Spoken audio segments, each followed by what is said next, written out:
And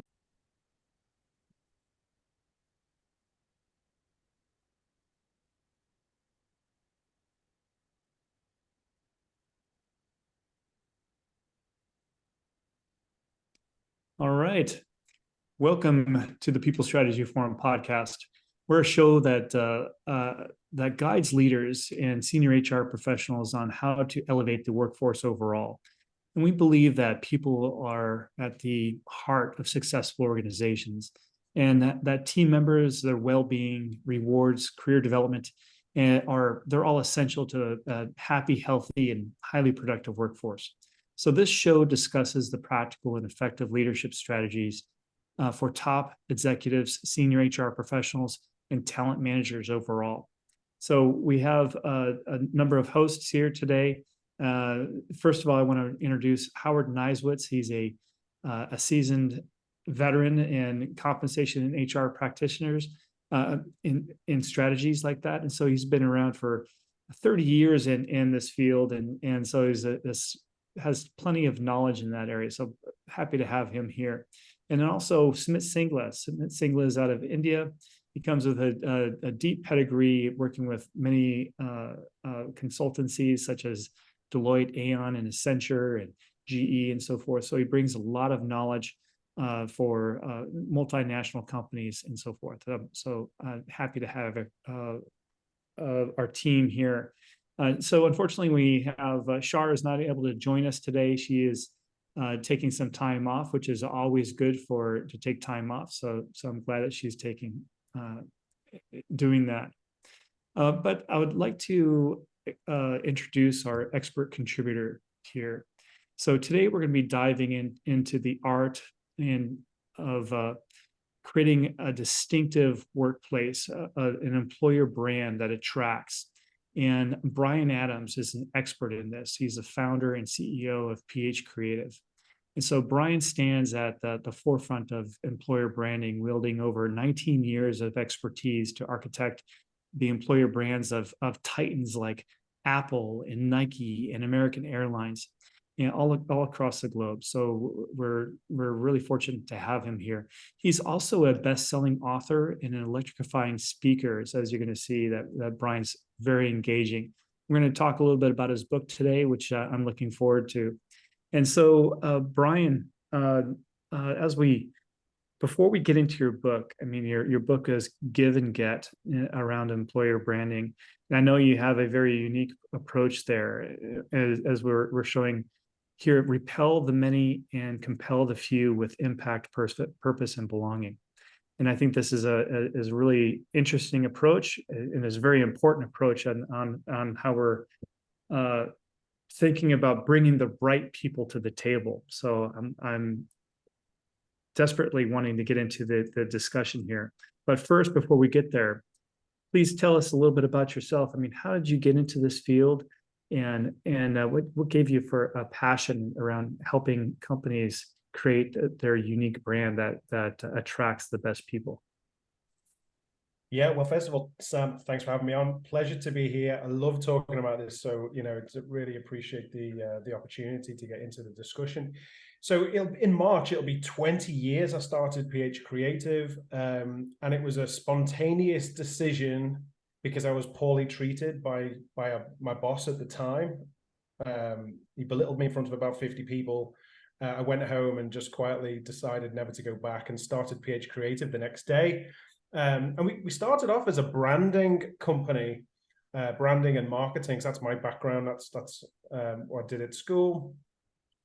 And it was fortune and dumb luck more than anything that after a few years of not really being able to differentiate as a small company with 6 million and one competitors in a very crowded space of marketing, we got a couple of customers that asked for those services, but not to attract customers, to attract people in the recruitment space. Very quickly, as I built a small team, we just fell in love with the idea of the brand building on the other side of the house. So it was probably 14 years ago that we really started to focus, and shortly after that, we decided this is all we're going to do. And again, from a position of naivety more than anything. You'll see this as a running theme in my entire career. We wrote and planned out how we thought we should do employer branding rather than just the lift and shift from marketing that the industry was used to. So that's how the give and get philosophy was born. We've stress tested it a lot over the years, but that's where we started. That kind of brings us up to present day, I guess. Yeah, and one of the big things, I mean, that's really impressive, Bryan, is some of the big names that you have in your portfolio. And so how did you brand yourself to be able to attract these titans? So employer brand is not a very old industry. And I think, we were fortunate enough to be there at the beginning, and we had something to say. And it's always been, from a branding background, I've always looked for an opportunity to swim in the opposite direction. And I thought the lift and shift of marketing principles wasn't the right solution. So when we started putting out the message that actually employer branding shouldn't be for the purpose of making you more attractive, it's more of a smart filter so candidates and talent can make better decisions. It kind of got the attention of the market, and we gained a lot of momentum quickly with our case studies because it was counterintuitive at the time. It stood out, and the results and the case studies, were such that it was difficult to ignore, and very quickly we got the attention of bigger brands. Well, let's dive in a little bit into your book. I mean, and tell me, how does the give and get approach differ from a traditional employer branding approach? Yeah, so I mean, I think the crux of it really is, rather than just broadcast the strengths, benefits, and opportunities that you might find at an organization, we lean into the harsh realities, the challenges, the adversities, the full 360 really, in a bid to be more transparent and answer the burning questions that candidates have before they decide to apply for a role or not. Candidates on average will research 6 to 8 hours before interacting with your brand and apply for the role. And part of the reason for that is they want to know the truth. They don't quite believe all the shiny sunshine and rainbow statements that are on your careers website and elsewhere. And I think that's why Glassdoor was bought for $1 billion, because it had a little glimpse and an insight into, not just what it's like on a great day, but what you might find typically. So our approach balances that, but it's not just about transparency. It's an opportunity to actually context the challenging adversities and sacrifices and commitments that an employee might have to make, because we all know they exist inside of an organization. But if you incorporate it into your brand story, what we found is you can put it into context, and it's actually the secret sauce to very quickly finding why people thrive, what it takes to thrive. You can start to build a story and a narrative of appreciation and acknowledgement for somebody thriving within less than perfect conditions, so people feel more heard. So there's a number of benefits. Transparency and level setting expectations is probably the most impactful for the candidate and employee. But I mean, controversially, we've got to remember that the employer brand at its core is a sharp strategy for an organization to turn culture into a competitive advantage. And that means it needs to be perfectly aligned with what the organization needs in terms of behaviors and capabilities to move the organization forward. So what we found is the give and get approach is a perfect storm of all of those components. Go ahead, Howard. Were your clients reluctant at first to sort of go down that road and expose some of the dark side of their organizations? So it's really interesting, actually. And some organizations are very brave. Some organizations, you have to approach it a slightly different way. But whenever we consult with an organization, we always are very keen to understand, why are you talking to us? What motivated you to reach out? And usually there is an urgent burning fire to put out. And there's always a people derivative. It's, some brands like Nike and very well-known brands, one of their biggest challenges is they get millions of applicants, most of which are just unqualified. And I've never met a TA leader that just wants an abundance of more applicants. So when we really drill into discussing our approach, it just makes perfect sense. You don't want more applicants, you want more of the right ones. So doesn't a smart filter make sense? The headlines designed to get attention can make it sound scary, but when it comes down to it, it just makes a lot of sense, we find. So what are some of the strategies that you use for that authenticity of an employer sharing, like for what you said is sometimes it's a bit of the dark side, the pros, and then also the cons. And of course, the cons are not necessarily cons for everyone. Some people want certain things, right? They're looking for certain types of organizations.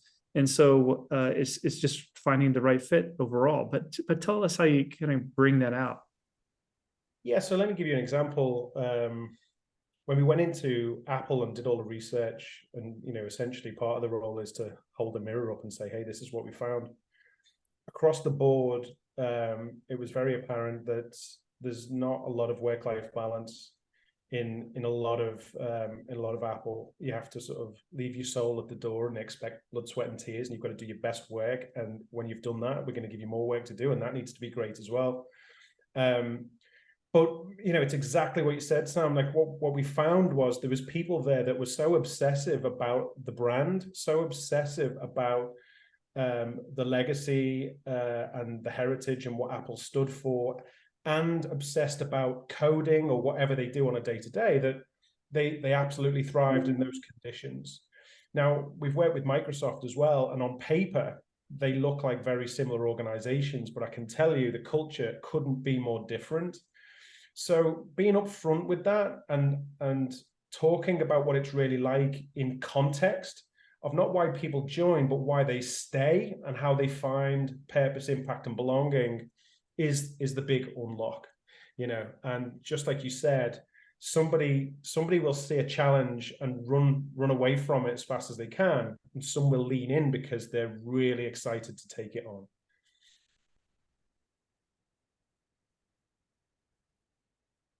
So when we look at when you first start engaging with an organization, there seems to be that you need to go through a research, an analysis to determine those things that define their culture, those single words and so forth. For instance, when I think of Apple, I often think of innovation, and when Nike, I often think of competitiveness.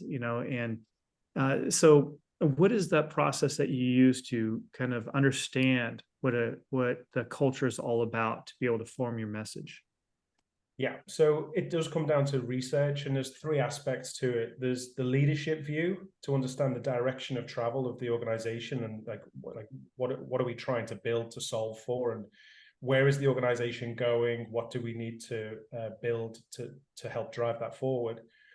There's the employee view, and often that's a mix of perception versus reality, but really understanding what it is like, what people feel about the experience, what they think.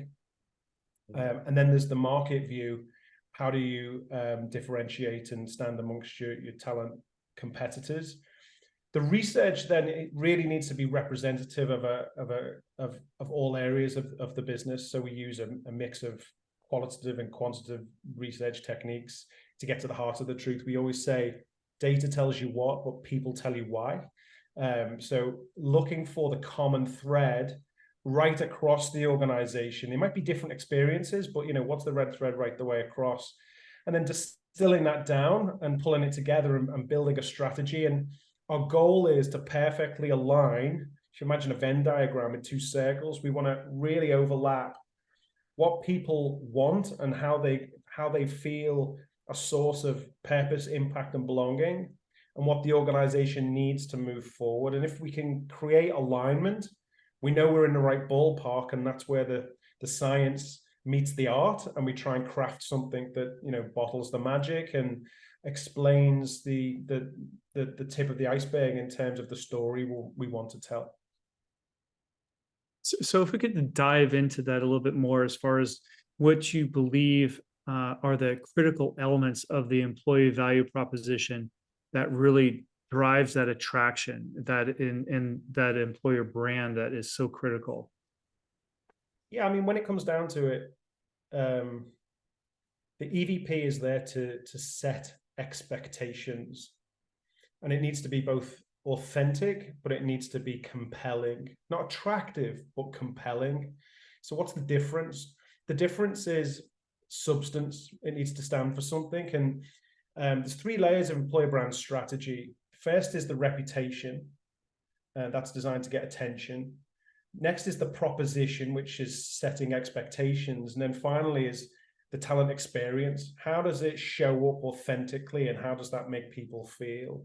So it's a combination of those 3 things. Right at the top, when we're thinking about reputation, what do we want our reputation to be in order to attract and retain the talent we need? From all of our research, we've found there's 3 types of organization from a reputational perspective. One is culture, which employer brand has traded on for many, many years. The second is career catalyst. So is this a place that can accelerate my career? And then the final one, which used to be in 3rd place, but is now arguably in the primary spot, is citizenship.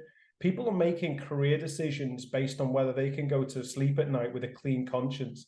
Does this organization set out to leave the world better than we found it?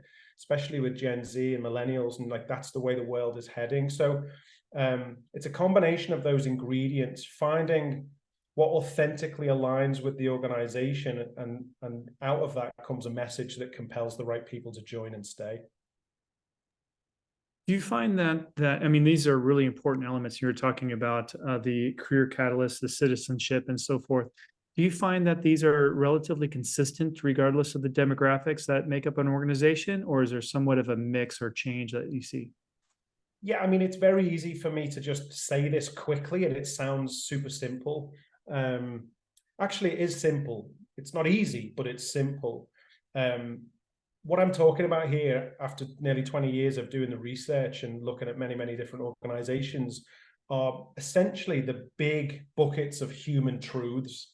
You know, even in life and just our career, especially, but in life, we're looking for a sense of purpose. So does what I'm doing matter? Does it is it meaningful? Does my contribution make a difference, impact, and belonging? How does it feel? Do I feel safe? Do I feel like I belong? These are just the foundational ingredients that make up every employer brand. Knowing and discovering from research what quantity of each is representative of your organization, you know, that's the work that you've got to do. The other thing, and Sumit, I would love to hear your thoughts on this too, because when we're looking at different parts of the globe, and we just take, we're coming into the holidays, right? And then Christmas and Santa Claus, right, is a very, and we have there's parts of the globe that have a perspective of this, and in some areas it's has to do with gift giving and receiving and the guy in the red suit. And then in other places, it's not necessarily any of that. It's not about the religious aspect, but it's more about the symbolism, or kind of like how Coca-Cola has the Santa that's holding the can of Coke and so forth. So Sumit, I mean, from your perspective of looking at these different types of employer brands around the globe, do you see that there's a different perspective? I think I think it's yes and no. I mean, I think you can maybe transplant a brand in some ways, like thanks to Coca-Cola's Santa and the Hollywood movies that focus on the spirit of Christmas, I'm sure a young child in India could tell you about the spirit of giving and what Christmas stands for without having seen snow in their entire life. So we would have things like fake snow or cotton disguised as snow in shopping malls, but it's it's probably not as much of a family bonding event or a festival where families get together, but somehow the spirit of Christmas, and starting from Charles Dickens and Scrooge, I think it's firmly there. So I'd like to believe that similarly, even for an employer brand, it could be a company that's based, say, in the high mountains in Colorado, but they can mimic the same brand for employees who are based in India as well. Just that they need to figure out a way to get the employees to care about who the end customer is. So if you can get them to relate to who are the people that we serve, what do we really stand for, it would help. And I mean, I was reading this book called Wired to Care, and that brought out the insight beautifully, that simply outsourcing from location A to B is not going to create a whole lot of value unless people are able to relate to who the end customer is, what are their pain points, how do we solve for them. And that customer brand and employer brand kind of go hand in hand. And I think we're learning this here because we do have a lot of multinationals based in different parts of the world.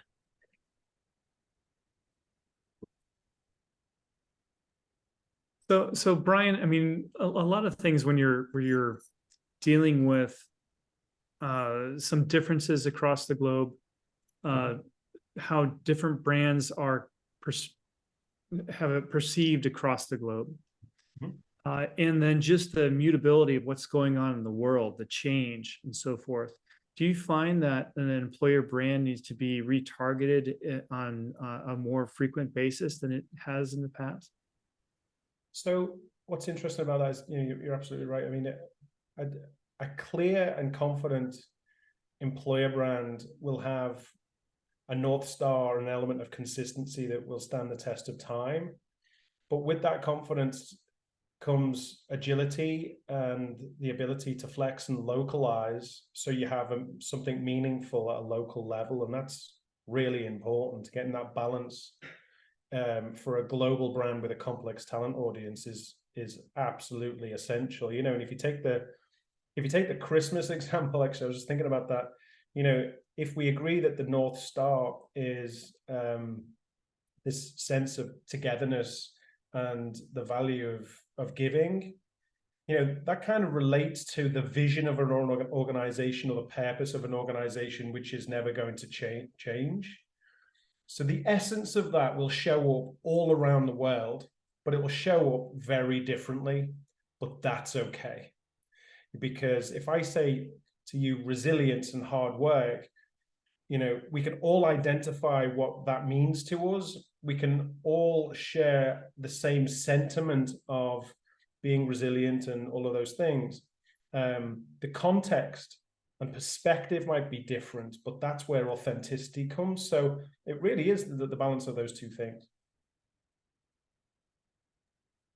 So the other thing is I often see organizations crafting their employer brand into some of their sales pitches. I mean, overall, one I thought was a pretty good representation of this that just recently, Apple, right? And they released their new version of the iPhone, and one of the things that their brands, or the message that they used to communicate was their Mother Nature proposal. I mean, they created a video of a lot of their executives sitting around the boardroom, and they're waiting for Mother Nature to come in to talk about how they are improving on their green report, and how the iWatch is now 100% carbon free and so forth like that as far as manufacture. And then also that they were bringing elements of their employer brand in there by having some individuals talk from different departments or represented different departments and how they were moving the needle for the organization. And I thought this is not only a compelling thing from the buyer's perspective, that they're finding that, hey, this is a company that really cares about environmental responsibility, but also people that want to be affiliated with that messaging. So is this something you're seeing more and more often as a viable strategy?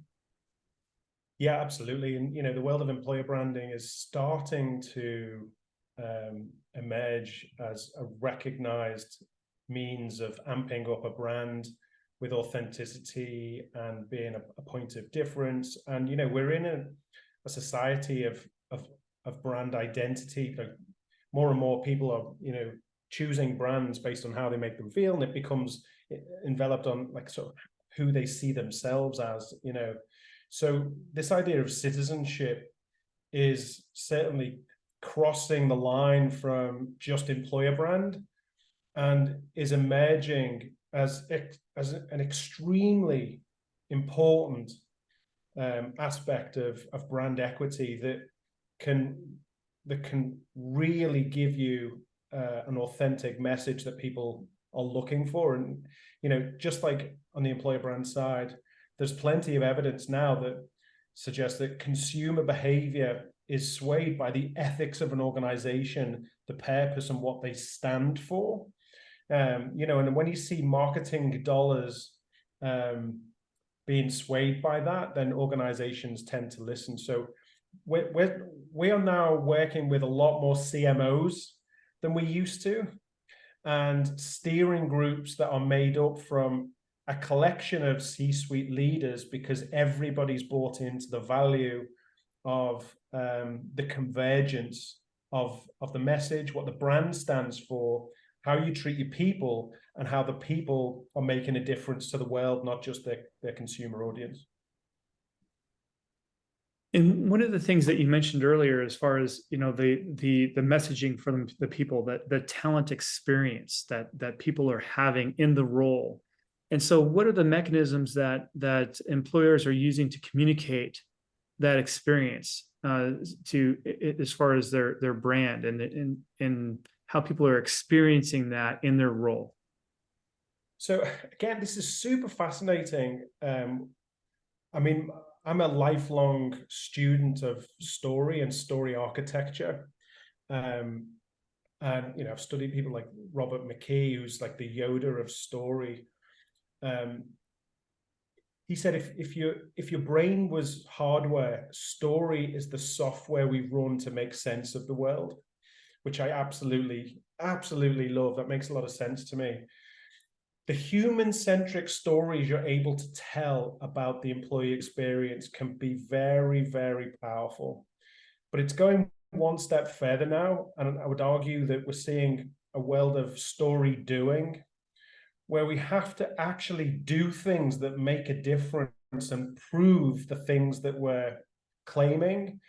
So if you say that you're an organization that believes in furthering humanity or making a difference to a community, you have to do initiatives that prove it. And when you capture those moments and you play that back to an audience, it's extremely powerful. And that's just one technique that a lot of brands, and certainly a lot of our customers are using. The power of your employees standing up and saying something and proving that they are making a difference resonates incredibly well, not just with a talent audience, but with consumers as well. That's very interesting. I think that from my perspective, the employer brand around the employee experience is becoming much more difficult to articulate. I mean, if we just think about 10 years ago, a lot of employers were we're saying, hey, the employee experience here is so cool. I mean, come to our, work at our the Googleplex, or experience the coolness of our location. But now we're playing a bit of a different game, right? There's a lot of desire for the remote work environment, and so beyond just the social responsibility aspect, how are companies really moving the needle here for those remote workers? How are they attracting them now that remote work is the norm? Yeah, I mean, this is a really important question. But the rules and the game hasn't changed. It's just got a little bit harder, and it means that we need to be a little bit more intentional. We need to be a little bit more thoughtful, and we need to go to more of an extreme to prove we mean what we say, and capture the essence of what it's really like. And they say you can swim. You can swim naked until the tide goes out. And there's a lot of surface level employer brands that claim a lot of things, certainly about the sort of the shiny offices and the green M&Ms and the free lunches and all of this kind of thing. But when you've got a fully remote workforce and you're trying to galvanize people together, that takes something a lot more compelling than the peripheral shiny benefits that actually, when the chips are down and when it comes down to it, don't really make a difference. And we've seen that coming out of COVID. We called it the Great Resignation. I call it the Great Epiphany. We all took 2 years to have a long, hard think about what we really want out of our careers and our lives. And now the game's changed forever, which means organizations have to craft employer brand and a EVP that is really meaningful. And if we say that we care, we have to go to new lengths to prove it. So it's the same game. It's just everybody's leveled up, and it's harder to do now.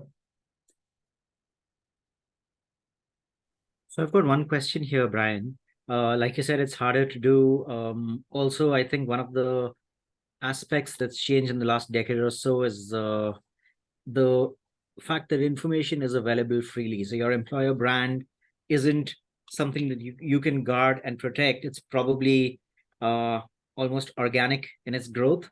So how does one coach leaders to ensure that they're not making irresponsible statements or destroying the employer brand that's taken years to build? A few recent examples. The founder of one of India's largest IT companies last week or about 10 days ago said youngsters should be working about 70 hours a week and participate in nation building.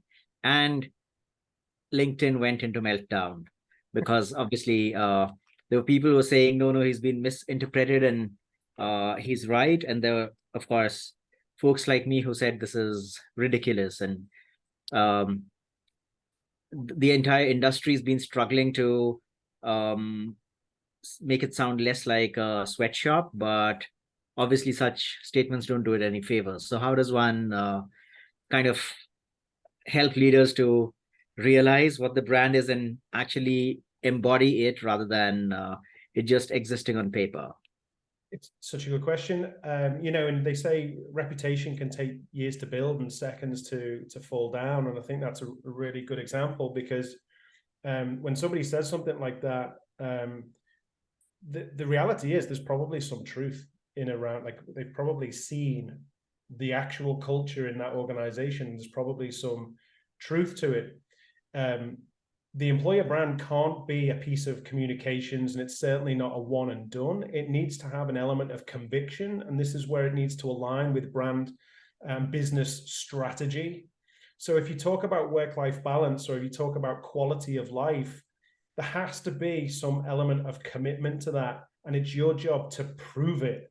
And the culture includes the weakest links, where there is a department somewhere in the world in your organization where people are having to work 70 hours a week. And unfortunately, that is part of your employer brand as well, whether you like it or not. So, it's about taking responsibility for that and ultimately putting your money where your mouth is and seeing this through, because it needs to be lived and breathed, championed, trained, and your leaders and managers need to have the authority and conviction to live and breathe it with you. Otherwise, it will fall down. And that is a great example of that. Great, thank you. The other question that comes to mind is, earlier you were talking about creating the brand part of it and communicating it and creating the story around it. So how do we design good measures to see whether the employer brand is effective or not? Like one of the commonest ones I've seen is number of applicants per job that you post before and after a rebrand exercise, which I heard you say earlier is a bad idea, right? It seems easy to measure, but so what are some of the effective ideas we could use? Yeah, so interestingly enough, 40% of employer brand leaders will still cite an increase in applications as a success measure for employer brand. And I couldn't disagree more. There's two macro measures that I always start with. One is the percentage of valued applicants. So how many applications out of 100 do you qualify as valuable to the organization? Because if you can get the overall volume down, but the quality up such that you're hiring at a rate that is acceptable with less admin, I think that's a really good idea. You know, and allowing people to make more informed decisions. The second is how many of those people stay beyond the first 6 months, because that gives you a really good indication as to whether you've set expectations appropriately. And then when it comes to retention, similarly to the sort of the talent attraction side, rather than just look at the percentage of from an attrition perspective, look at the regrettable loss. How many people are you leaving that you would rehire? How many people are leaving that you don't want to leave? Beyond that, I mean, you can download an employer brand dashboard off the internet. I don't recommend it, but because you know what you end up doing is measuring a whole host of things that nobody cares about. The trick is understanding, what does the organization already care about, and what is the people derivative? How can you contribute to the things that the organization cares about from a people perspective and start measuring those things? Which I know isn't the most tangible answer, but actually that is the smartest place to start in 20 years experience. Great, that makes perfect sense. And I mean, the stuff you said, it indicates what Airbnb was talking about after enabling remote work everywhere and unlimited PTO, etc. They said they had, I think, 2 million, if I remember correctly, or somewhere around that number of applicants. And I think valuable or valued applicants makes so much more sense. Thank you. And so I think that brings up the next question of 2 million. So it's like these organizations that bring in that much noise, and then they have to find out, you know, what are the valued candidates out of that.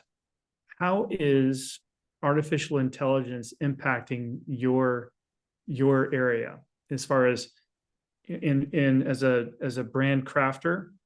And then also on the other side, for how are organizations crafting the message around artificial intelligence that is compelling to candidates? Yeah, that's a good question. And you know, the truthful answer is, I mean, I can talk about how we're using artificial intelligence, how we're talking about it, but I think the story of artificial intelligence is, you know, we're right at the start of it, and we've got a long way to go before this plays out, so we understand how it's really impacting organizations, and there's a lot of transition and change. You know, we use it to accelerate things like research distillation and check for bias and have a greater reach into our research. Organizations are using it for efficiency purposes, and you know, we're seeing transformation across the board there. It's certainly changed the hiring profile of most organizations on the planet. And how organizations now are telling their own story of their digital transformation is certainly something we're going to see for a while.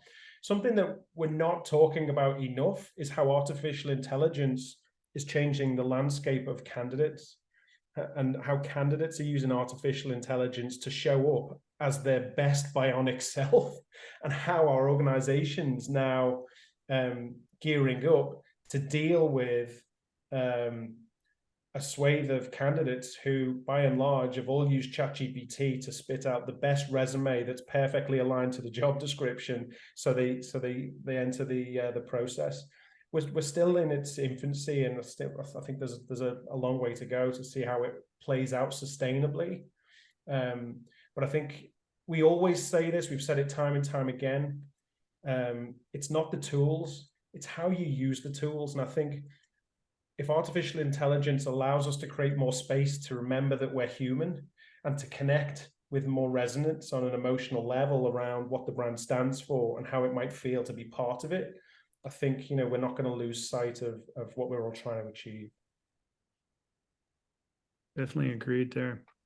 So Bryan, as we're coming towards the top of the hour, I mean, a couple more critical things that I want to make sure that we pick your brain on today. And one is some of the common pitfalls that you typically see employers make in defining their brand. What are the things that employers should be careful about? Where to start? Well, I mean, we've covered some of them. I think, the temptation to just be the most attractive brand out there and overstate claims and set expectations that can't be met. And I think that's a very dangerous space to occupy. And when you look around and you're trying to beat your talent competitors in a very congested, very sophisticated talent marketplace, the temptation is high. Quite often, you might have something which is attractive, but then if you take that same statement and put it above all of your competitors, it's relevant and appropriate to them. Having the restraint to hold out for something that makes you unique, so it needs to resonate, but it really needs to set you apart. Again, that's simple, but not easy. And quite often we see that as something that most organizations fall down on. And I think they're the main things. I mean, I could tell you some horror stories and some fun stuff that we've seen, but they're typically the biggest mistakes. Are there things that you would add to that list, just as far as that pain points or trends that are coming up in the near future as far as employer branding, things that people should be getting on their Outlook? Yeah, so I mean, I've talked about citizenship and having to really dig deeper with a little bit more substance of the brand. The flip side to that is brands that are quick to jump on a bandwagon and voice a strong opinion, and that isn't really aligned to the DNA of their organization. So, they under close inspection doesn't really play out well. That's definitely something to sort of resist, just in the attempt to try and be relevant in the moment. You've got to give a little bit more respect to your talent audience. People are smarter than that. They do the research, and if it doesn't smell right, you'll be found out very quickly. I'm glad to hear you say that. I mean, there's some elements where employees or candidates want certain companies to take a stance on something that is not necessarily aligned with their overall purpose or value overall. So how should leaders respond to that to ensure that they're quelling the dissatisfaction? I think it's setting out the guardrails and having the confidence to make those calls. If you care very deeply with something that's closely aligned to your purpose, having the conviction to say something that's potentially controversial can actually go in your favor massively. Even if there is a risk at losing revenue or profits or whatever, you will get the respect you deserve, because it's it's aligned to what you believe in and stand for. If it isn't, then actually you're just sticking your nose where it's possibly not wanted or warranted, and then you can find yourself in hot water. So we are definitely in a world where, just a couple of decades ago, a brand being political or voicing an opinion that might impinge on profit or revenue is not heard of. Now there is more peer pressure to have some conviction, and I think it's socially more acceptable than it's ever been. But you're still in choppy, dicey water if you don't know what you're doing, or you haven't got the steel to stick to your conviction once you've started.